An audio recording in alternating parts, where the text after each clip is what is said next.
Okay, so this is a tomato review for 2017, and this tomato is called the DOUCHOUA Pepper Tomato.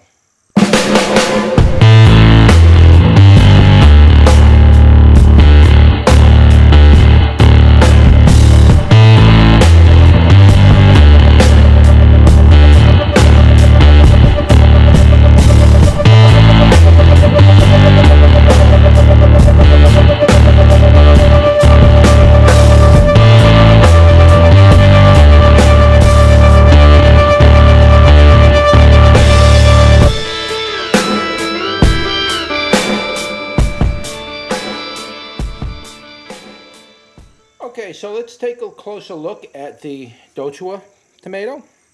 And as you can see, I cut it in half, and kind of hard to get you in with the right lighting, but you can see it's a hollow tomato, just like a pepper.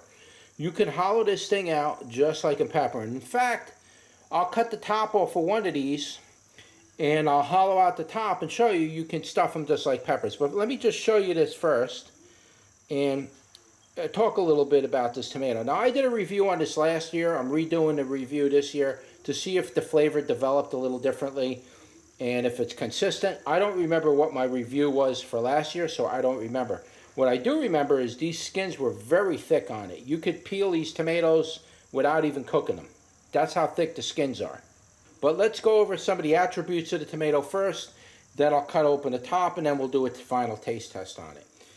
So, as you can see, this tomato generally has 3 lobes on it. They all pretty much look the same. See how it's got 3 lobes? They're all pretty much that way. Now, sometimes the lobes change a little. You might end up with 4 lobes. Sometimes you end up with 2 lobes. But most of the tomatoes are going to come out and they're going to look 3-lobed like that. Okay? The other thing about this tomato is that the inside of it is hollow, just like a pepper. And the seeds are not attached to the rind. They stay by themselves in the center. So just looking at that, I'm going to tell you right now that that tomato in general is going to be a very dry tomato. What else about it? Let me show you the top part of it so you can get a better look at the inside of how that tomato looks. Now, not sure if you're picking that up on the camera or not, but you can see it's pretty hollow on the inside, and there's really nothing but the skin and the walls. This by far is definitely an heirloom tomato. This is not a commercial grade tomato. You do see wilding in the rind around here. And like I told you before, you can peel these tomatoes very easily without even cooking them because the skins are so thick on it. See this? See how easily they peel off? I mean, look how thick this skin is. I mean, this is like an apple skin. We're gonna taste test it with the skin, and I peeled some here without the skin. But we'll taste test it with and without the skin. But the skins are very thick on it. So that tells me you could take this tomato and probably pre-cook your food and stuff it in the tomato first, and then put it on a grill, and then make your meal that way. I think they'll work out pretty fine. But if you try to overcook this, it's going to get mushy and gushy, because tomatoes cook very quickly and they get soft very easily with heat. So you're going to want to pre-cook your meats and everything, then stuff it in there, throw it in the grill, give it a little singe on the skin a little bit, make it like, you know, crisp it up a little bit, and then pull it out right away, and you should be good to go, because the inside's already cooked, it's already warm, you're throwing it on the grill, you're just heating it up for a second. These will make great hors d'oeuvres. So just basically cut it like this. Don't go all the way through. All right, just cut it like this. You want to peel that back a little bit. You leave it connected because it just makes it easier. You could cut it all the way through if you want, but see, I'm just kind of, just going around each one of those lobes and just cutting away them ribs. Now, usually it comes right out, but now it's going to make me look like an idiot. Okay? And you just pull that core out. You can see what the core looks like. Nice, round, healthy core. And then what you're left with on the inside is a nice, hollow tomato. Yeah, tomato. I'm almost thinking it's a pepper. I'm looking at it. you're left with a nice hollow tomato like that. You could stuff that very easily with ground beef, and even stuff it with rice and beans, like mash it up really good. Oh, you could do so many things with this. And if you wanted to be fancy about it, you could put another top on it, or you can put, like what I do sometimes is I'll stuff it with meat and everything. And if I got a lot of guests coming over, just to make it interesting, I'll sometimes, you know, either leave the meat high and sprinkle it with a little bit of sour cream and then put some chopped up cheddar cheese on it, very fine. Or what you can do is you can put a tortilla chip, like you put your meats in there so it's nice and high, put a little sour cream on it, and then stick a nice big tortilla chip right in there and serve it like that.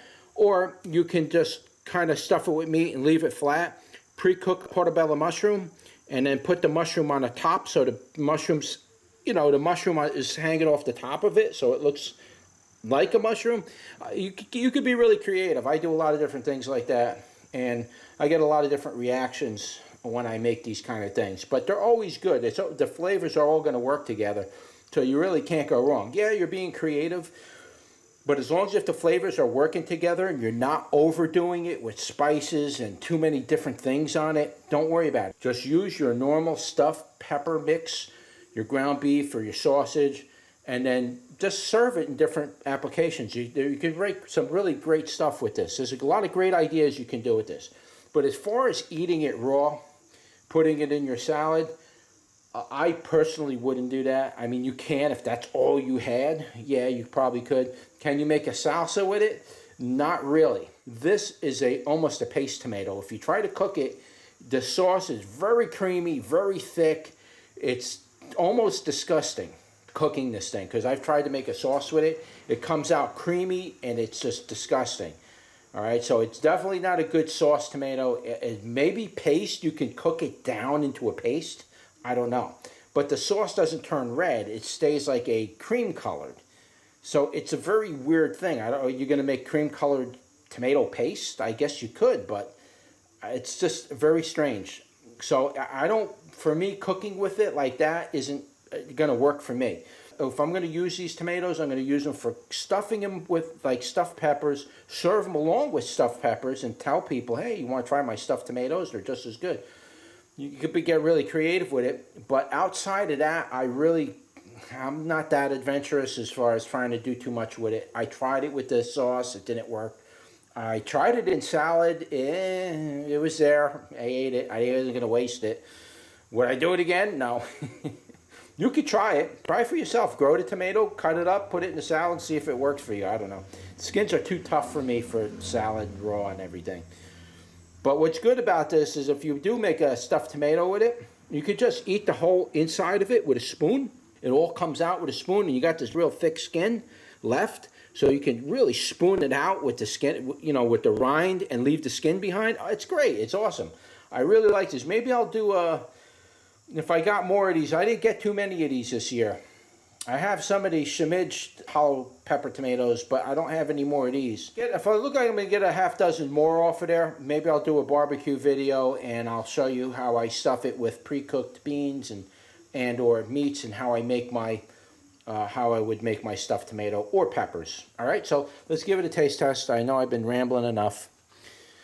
And you can see I peeled that side, and I'm going to bite right into that with the seeds and all. So let's give her a go. Okay, like I said the last time, kind of on the dry side. But as opposed to last year, this one's a little more moist and a little bit more pleasant. And I'm going to explain that in a minute.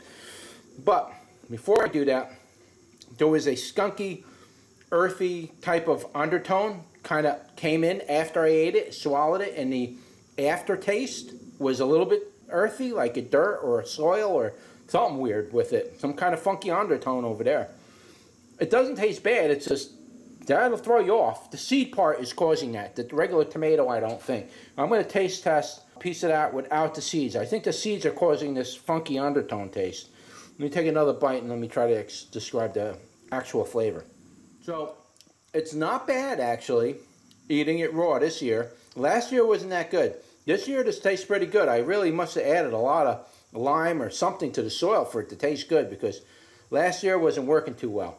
The first thing I could say is you get like it tastes tomatoey, very light tomatoey on the rind. It's not heavy. And you get like this tomatoey flavor, a little bit of sweetness, not too much, but a little bit of sweetness. It's smooth and it's moist and watery. And then when the seeds kick in, that's where the tangy flavor comes in. So it's kind of weird. It's like you eat it, the wet, sweet, moist part comes in, and then the seeds follow behind that, and then it hits that part of your tongue, and it makes you salivate a little bit, and it's nice and even going all the way through. So it's hard to say, you know, percentage-wise, but it's really not that bad this year, to tell you the truth. Last year I wasn't impressed with this at all.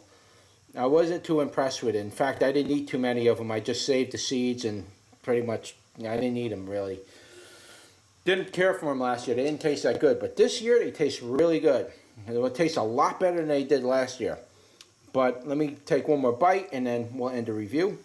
The skins are a little tough on it, but they're chewing up pretty easily, though, this year. Last year, I could not chew those skins. This year, it seems like they're chewing up pretty nicely. Again, the flavor is smooth. It's not overwhelming tomato taste. The rind is very... You can pull those seeds out. You're going to get a very neutral type of wet, moist, tomatoey type flavor. Very light, though, tomatoey. You could... I'm going to eat this right now, and I'm going to tell you what it tastes like without the seeds, okay? It's very light. There's almost no, without the seeds, it's almost completely flavorless. There's no flavor. There might be a little bit of tomato flavor in it, and maybe if you cook these and make a sauce out of it, like I said, I wouldn't do it, but maybe the flavor will develop a little more. But just like this, there's not a lot of flavor. It's almost completely neutral. You need those seeds in order to get that tangy flavor to draw you back to it. Without the seeds, you're not going to enjoy it.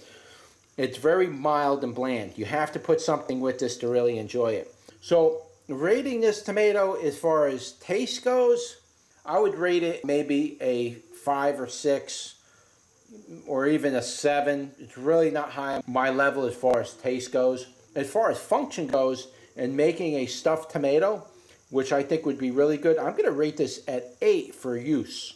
You could really use this tomato very creatively in your cooking in a lot of different ways. And if you're a chef, this is really an interesting thing to apply to your cooking. I really would recommend trying it for that purpose. But as far as taste goes, there's no taste. But again, the rind is very neutral in flavor. So it's like working with a blank slate as a cook. And so you'll be working with this, and you could really apply this in a lot of different ways with cooking. It'll go with anything because, again, it's really no flavor to it. You just got the shape of it to work with. Very minimal flavor infusion you got to worry about cooking with it. And like I said, if you're a chef and you're going to cut this thing open, just like I says, you know, over here, like, you know, cut the top off and see how I pull this out. You have to do it that way, because if not, it's going to break, and then you're going to have to get your finger in there. And if you move this, if you mush this around too much, you ruin it. You don't want to disturb the shell of it too much, the shape and everything. Just do like I showed you, and then try to slowly work it. It should pop right out. All right, so that's a DOUCHOUA tomato, and that is my review for 2017. And if you like this video, like, share, and subscribe. And I will see you on the next one. Take care, guys.